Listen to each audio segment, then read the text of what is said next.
혹시 심장이 막 제멋대로 불규칙하게 뛰는 걸 느껴보신 적 있나요? 이게 바로 가장 흔한 심장 박동 장애 중 하나인 심방세동일 수 있거든요. 오늘 이 복잡한 질환의 전체 이야기를 한번 제대로 파헤쳐 보겠습니다. 자, 여기서 아주 중요한 질문을 하나 던져볼게요. 만약에 우리가 알고 있던 그 불규칙한 심장 박동의 주된 원인이 사실은 이야기의 시작에 불과하다면 어떨까요? 이게 바로 오늘 우리가 파헤칠 미스터리의 핵심이에요. 그러니까 우리가 범인이라고 생각했던 게 사실은 더 큰 그림의 일부였다. 뭐 이런 거죠. 자, 첫 번째 이야기입니다. 바로 심장 속의 폭풍. 생각해보세요. 건강한 심장은요, 아주 질서정연한 오케스트라 같아요. 규칙적인 리듬에 맞춰서 착착 움직이죠. 그런데 심방세동이 딱 생기면 이 오케스트라가 갑자기 지휘자를 잃어버린 거예요. 전부 제멋대로 연주를 시작하는 거죠. 말 그대로 심장 안에서 전기적인 폭풍이 몰아치는 겁니다. 대체 무슨 일이 벌어지고 있는 걸까요? 그러니까 정상적인 심장은 심방이라는 위쪽 방이 꽉 수축하면서 피를 아래로 쫙 짜주는 거거든요. 근데 심방세동이 오면요, 이게 수축을 못하고 그냥 파르르 떨기만 하는 거예요. 비유하자면 물풍선을 꽉 쥐어서 물을 쏘는 게 아니라 그냥 손가락으로 툭툭 건드려서 떨게만 하는 거죠.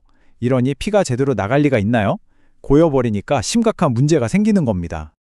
자, 두 번째 이야기로 넘어가 보죠. 두 부분으로 구성된 문제. 이게 무슨 말이냐면요. 오랫동안 의사들은 이 심장 속 폭풍을 딱 두 가지로 설명했어요. 마치 범죄 영화처럼요. 첫째, 사건을 일으키는 방화세. 그리고 둘째, 그 사건을 계속 키우고 악화시키는 악순환. 이 고전적인 모델부터 한번 제대로 짚고 넘어가 봅시다. 모든 건요, 정말 사소한 전기적 불꽃 하나에서 시작돼요. 바로 방아쇠죠. 이 비정상적인 신호가 심장의 평온을 그냥 확 깨버리는 겁니다. 근데 진짜 문제는 여기서부터예요. 이 첫 번째 사건 때문에 심장 자체가 변해버려요.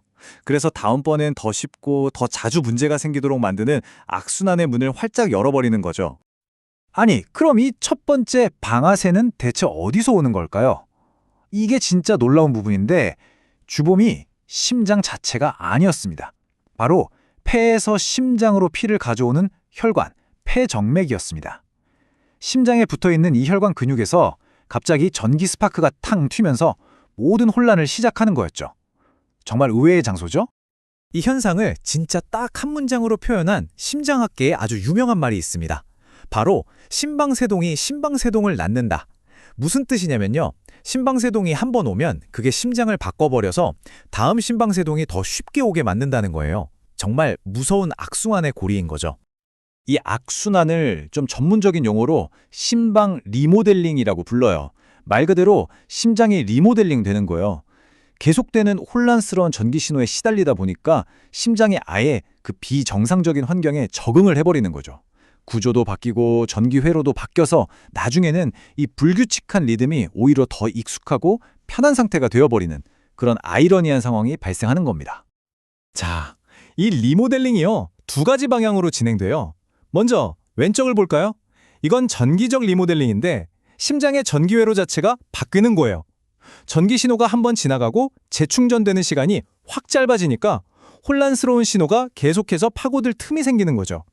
그리고 오른쪽, 이게 더 무서운데요. 구조적 리모델링입니다.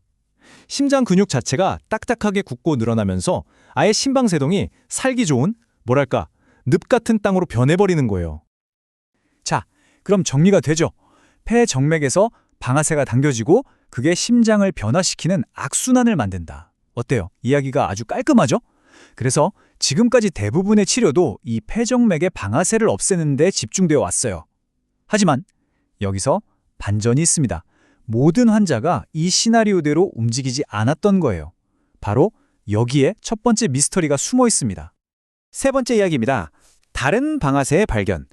자, 우리가 범인이라고 확신했던 용의자가 있는데 사건이 계속 터지는 거예요. 그럼 어떡하겠어요? 공범이 있다는 거겠죠. 과학자들도 똑같았어요. 폐정맥을 아무리 잘 치료해도 찾고 재발하는 환자들을 보면서 깨달은 거죠. 범인은 다른 곳에도 있었습니다. 그렇다면 질문은 이거죠. 폐정맥이 아니라면 대체 어디서 이 비정상 신호가 튀어나오는 걸까? 이 질문이요. 심방세동 치료의 판을 완전히 바꿔놓은 정말 중요한 질문이었어요. 왜냐하면 한 놈만 잡으면 된다고 생각했는데 그게 아닐 수도 있다는 뜻이니까요. 문제의 범위가 훨씬 더 넓어지는 거죠. 그리고 조사를 해보니까 정말 심장 곳곳에서 새로운 방아쇠들이 발견된 거예요. 위쪽에서 피가 들어오는 큰 혈관인 상대정맥에서도 나오고, 심장 자체에 피를 공급하는 관상정맥동에서도 나오고, 심지어는 좌심방 뒤쪽 벽에서도요. 와, 범인의 은신처가 정말 한두 군데가 아니었던 거죠. 자, 네 번째 이야기로 가보겠습니다. 기저질환. 여기서부터는 이야기가 한층 더 깊어집니다. 지금까지는 우리가 누가 방아쇠를 당겼나에만 집중했잖아요. 그런데 만약에 진짜 문제는 그 방아쇠를 당기기 훨씬 이전부터 시작된 거라면 어떨까요? 그러니까 애초에 심장이라는 무대 자체가 폭풍이 일어나기 너무나 좋은 상태로 이미 만들어져 있었다는 거죠. 네, 바로 그거예요. 때로는 방아쇠는 그냥 넘치기 직전의 컵에 떨어진 마지막 물 한 방울에 불과한 거죠. 예를 들어 고혈압이나 당뇨 같은 다른 병들이 오랫동안 심장을 계속 공격해서 이미 심장 근육을 약하게 만들고 전기적으로도 불안정하게 만들어 놓은 상태인 거예요. 그러니까 언제든 심방세동이 터질 수 있게 모든 조건이 완벽하게 세팅되어 있었던 겁니다. 심방세동을 일으킬 수 있는 그 배경을 보면요, 정말 다양해요. 고혈압이나 판막 질환처럼 아예 심장 구조에 문제가 있는 경우도 있고, 갑상선 기능 항진증 같은 대사 문제일 수도 있고요. 심지어 술 많이 마신 다음에 생기는 거 있잖아요.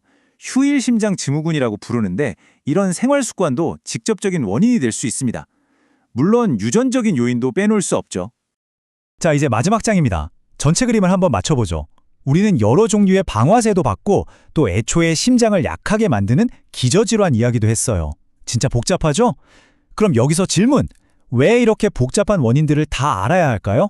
그건 바로 원인에 따라서 치료법이 완전히 달라져야 한다는 아주 현실적이고 중요한 이유 때문입니다. 맞습니다. 모든 심방세동 환자를 하나의 병으로 보고 똑같이 치료할 수가 없다는 뜻이에요.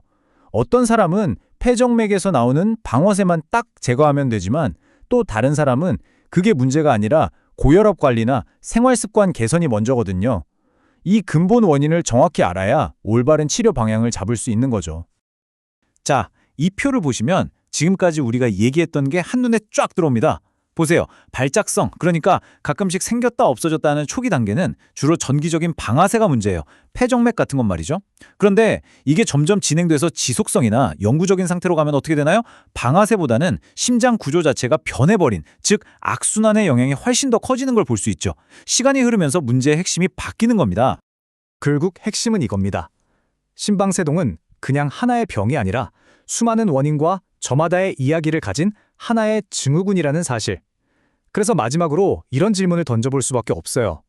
모든 심장이 저마다 다른 이야기를 하고 있다면 우리는 과연 어떻게 그 이야기에 제대로 귀를 기울일 수 있을까?